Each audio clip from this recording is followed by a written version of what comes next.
各位观众朋友，大家好，我是燕青。9月3号，北京天安门大阅兵，国新办刚刚官宣，习近平要亲自检阅部队并发表讲话，看似气势如虹，但背后却全是尴尬和矛盾。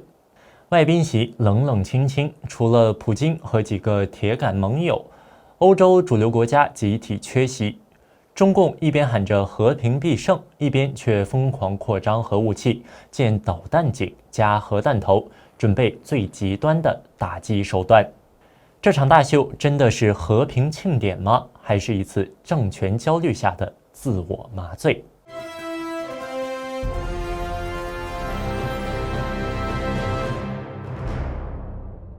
？8月20号，北京国务院新闻办公室专门开了场记者会，重点就是对外通报9月3号的阅兵，习近平要亲自上场检阅部队。在发布会上，阅兵领导小组办公室副主任、中央军委联合参谋部作战局的副局长吴泽科少将给出了整个流程安排。这场阅兵总时长大约70分钟，分2个步骤进行：阅兵式和分列式。其中，阅兵式环节，受阅部队会在长安街整齐列阵，等着习近平逐一检阅。官方用词是光荣接受习近平的检阅。简单说，这场大秀的核心画面就是习近平对受阅部队进行检阅并发表讲话。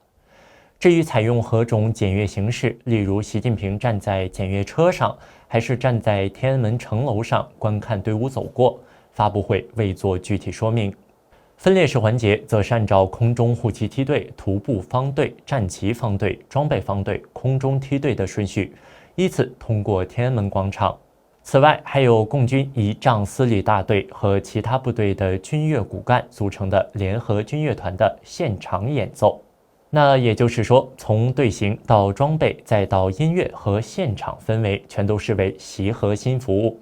换句话说，这次国新办的官宣强调的是把习近平放在了整场阅兵的 C 位。距离9月3号阅兵只剩下2周，吃瓜百姓最关心的可能还是哪些外国领导人会来北京撑场。对这个问题，中共外交部目前还是三缄其口。外交部发言人毛宁在20号的例行记者会上只回了一句套话：我们会适时发布消息，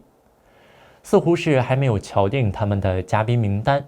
不过，根据南华早报的消息，目前能确定会出席的有3个：一是俄罗斯总统普京，这几乎是毫无悬念的压轴嘉宾；其次是斯洛伐克总理费佐，还有就是塞尔维亚总统武契奇。除此之外，白俄罗斯媒体早在6月就透露过，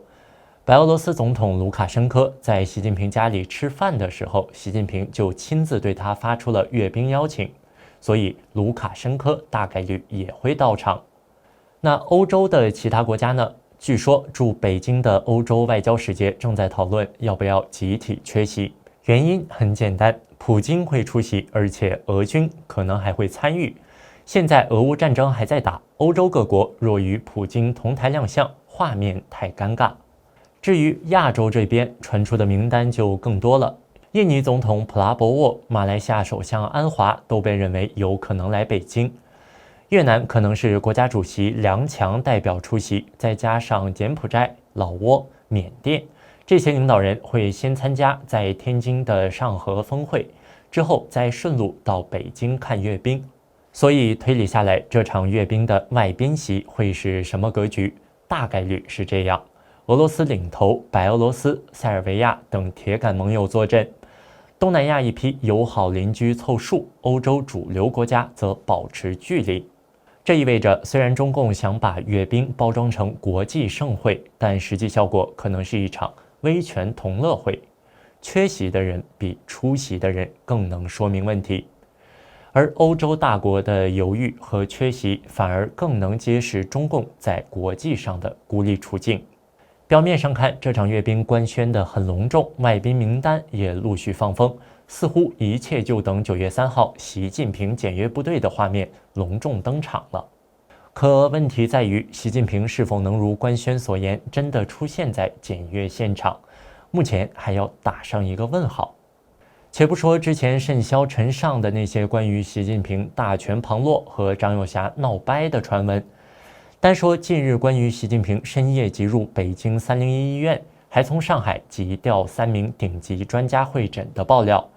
外界对习近平的身体能否撑过整个阅兵都心存疑惑。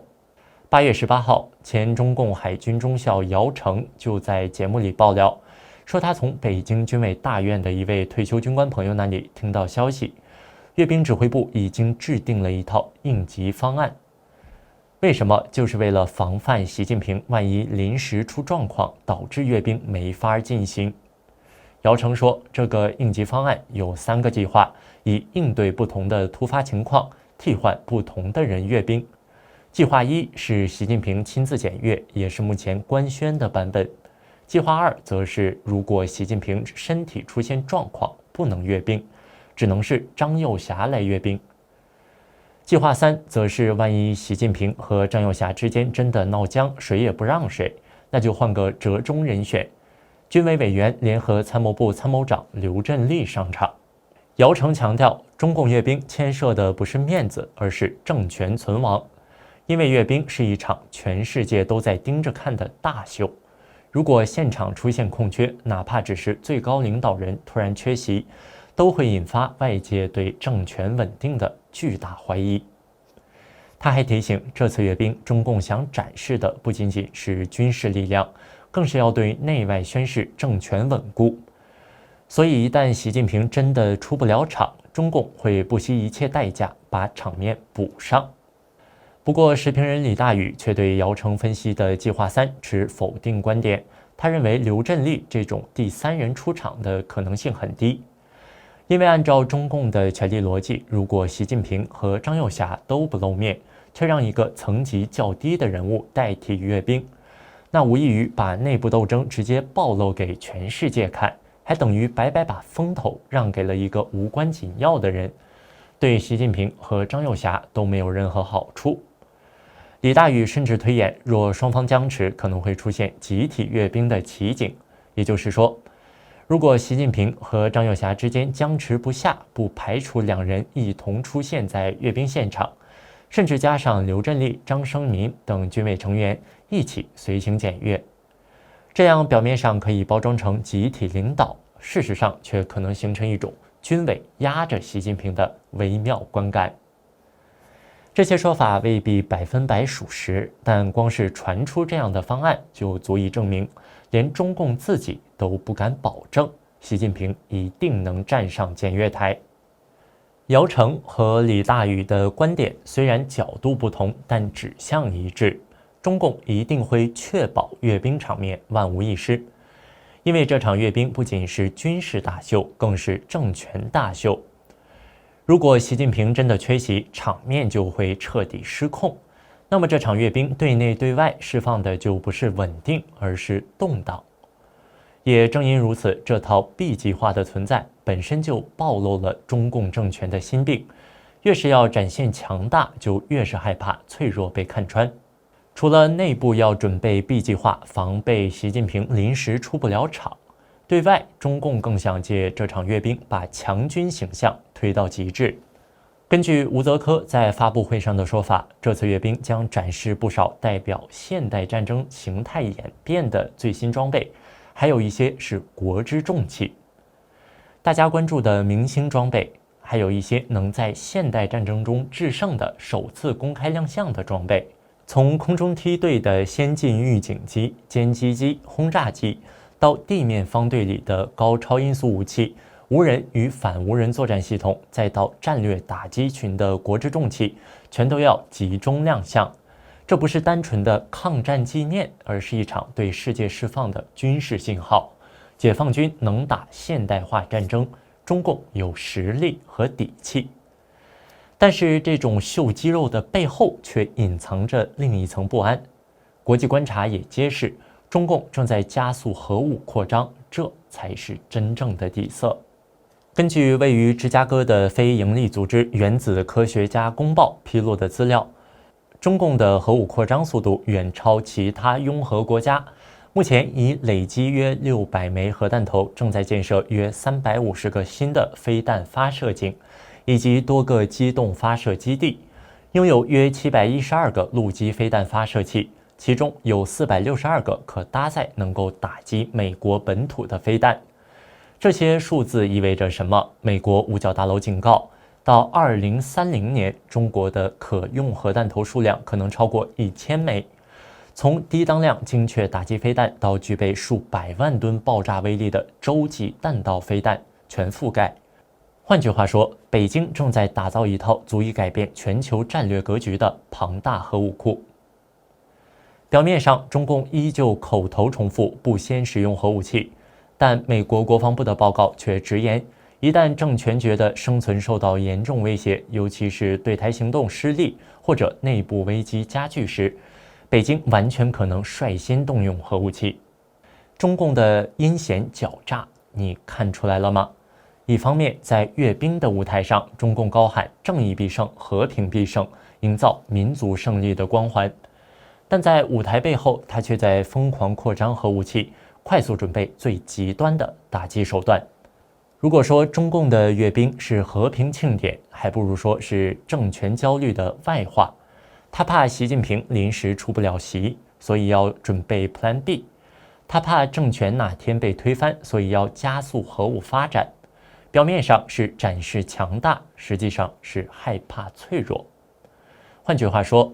这场阅兵不仅仅是为习近平补妆，也是为中共整个政权补妆。靠军队、靠核武器，硬撑出一副稳定强大的假象。9月3号的北京阅兵从头到尾都在强调一件事：中共需要用军队和武器来证明自己还能站得住，